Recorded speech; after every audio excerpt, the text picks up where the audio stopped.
Hi, CC kids. How is everybody doing? Look, I brought a friend today. This is Rudy, and we hope he's going to stay right here and help us with our video. We are in cycle 2, week 14, and here we go. We are going to start with our timeline today, okay?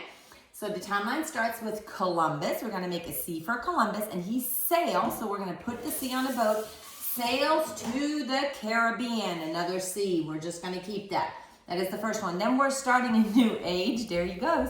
A new age, the age of absolute monarchs. So we're going to put on a crown. Age of absolute monarchs. And that's from circa 1500. So you're going to just going to turn your 5. And remember 5, 6, 7, 8. So it's the ring finger and the thumb to circa 1800. 1500, 1800.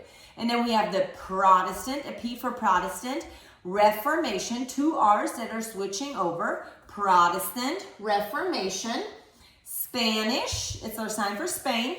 Spanish conquistadors in the Americas. We have the Americas, North America, Middle America, South America. And then we have Calvin, another C, Calvin's Institute for the Christian Religion. We're going to do the sign for Christ. You want to come here, Rudy? Come here. Nope, he doesn't want to come here. So Calvin's Institute for the Christian Religion. And then we have the Council of Trent. Remember, we just talked about the Protestant Reformation. This was the Catholic Reformation. So we do a C for Catholic or for Council. Council of Trent Reformation. And last but not least, a Baroque period of the arts, and that was known for its many decoration. It was a time of decadence and a lot of decorations and extras. So we're going to put all kinds of decorations. Okay, ready? Columbus sails to the Caribbean. Bum bum bada bum bum bada bum bum. Age of absolute monarchs, circa 1500 to circa 1800. Protestant Reformation. Spanish conquistadors in the Americas. Calvin's Institute for the Christian Religion. Council of Trent. Baroque period of the arts. That was it for timeline. Let's go to history. In history, we start this song with the time frame from when to when it happened. So we have what started in 1914. Hi, Rudy. Do you want to sit down? You want to say hi to everybody? Say hi, everybody. My name is Rudy. What started in 1914 and ended in 1918. So we're going to put a 4 up, and then we're going to make it an 8. What started in 1914 and ended in 1918. And then we have lots of names. Clemenceau, we're going to do a C for Clemenceau of France. So Clemenceau of France. Lloyd George of England. We're shaking hands for England. Nicholas, an N for Nicholas, the second of Russia. Remember, he's biting me. Of Russia. Then we have Wilhelm, the second of Germany. We're going to do a German eagle. And Wilson of the United States, and they were leaders. Give me a big old strong arm. Leaders during World War I. So our question is, tell me about World War I leaders. And it goes like this. What started in 1914 and ended in 1918? What started in 1914 and ended in 1918? Clemenceau of France, Lloyd George of England, Nicholas II of Russia, Wilhelm II of Germany, and Wilson of the United States were leaders during World War I. And then it ends with, which started in 1914 and ended in 1918. Nice work. In math, last week we talked about liquid equivalence. This week we are learning about linear equivalence. So in some parts of the world, the metric system is used to measure things, and that is like millimeters, centimeters, meters, kilometers, while we here use the imperial system, and that's inches and miles and feet and yards and all that.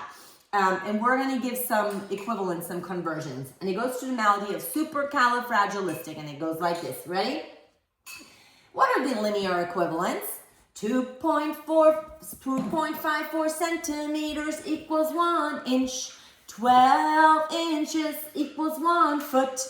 5,280 feet equals 1 mile. 1 kilometer equals 5/8 of a mile. That was our linear equivalence. Okay, for science, we are learning about the states of matter. And to explain that, I want you to think of water. How can water be? Does water change when the temperature changes? Yes, it does, right? When it gets cold, water turns into ice. And out of something liquid, water is liquid, becomes something solid. Also, when we boil water, steam comes up and then it produces its gas, right? And then there's another form, another state, and that's called plasma. So our states of matter are, hey, leave it, sit, solid, liquid, gas, ow, don't do that, and plasma, okay? And it goes to the melody of Peace Like a River. It goes like this. What are the states of matter? The states of matter are solid, liquid, gas, and plasma. What are the states of matter? The states of matter are solid, liquid, gas, and plasma. Okay, easy. In Latin, we go back to the very beginning. We do the same thing we did last week. Our first conjugation, present tense, and that is, oh, a present for me? Are you a present for me? Sit down. Hey, show them your good behavior. Sit. That's a good boy. Sit. O-S-T, mustis unt, O-S-T, mustis unt. Nice work.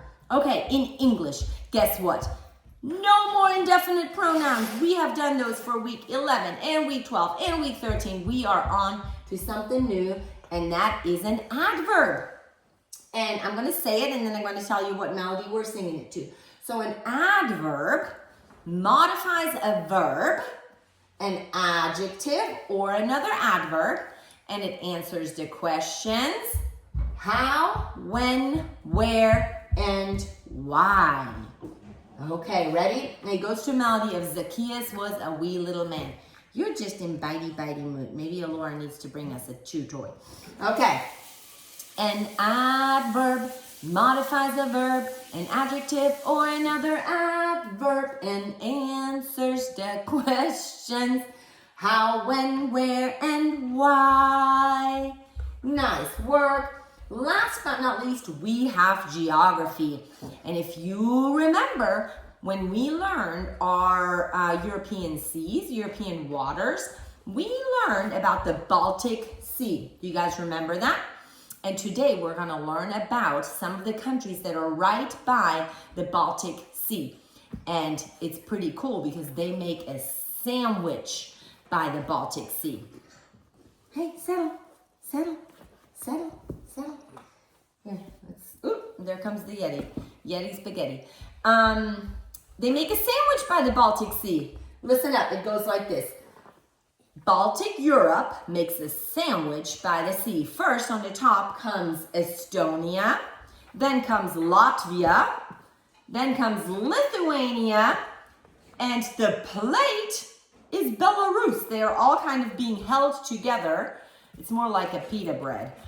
Being held together by Belarus. So we have Estonia, Latvia, Lithuania, and and Belarus makes the plate. And then we have on the bottom of the Baltic Sea, it's not really round, but it's kind of like a ball. We have Poland, which is a snowball underneath the bottom, on the bottom of the sea. And that is our Baltic countries. And it goes like this. Ready? To the melody of Frosty the Snowman. Baltic, Europe makes a sandwich by the sea. Estonia, Latvia, Lithuania, Belarus makes a plate you see. Poland is the snowball at the bottom of the sea. These are the 5 Baltic countries of the great big Baltic Sea. Nice! That was it for week 14. Hey, do you want to say bye? You crazy dog? He's wrestling his Yeti. Hey, say bye-bye. Bye-bye. Bye, kids. Have a wonderful week 14. I will see you next week. Bye. Say bye.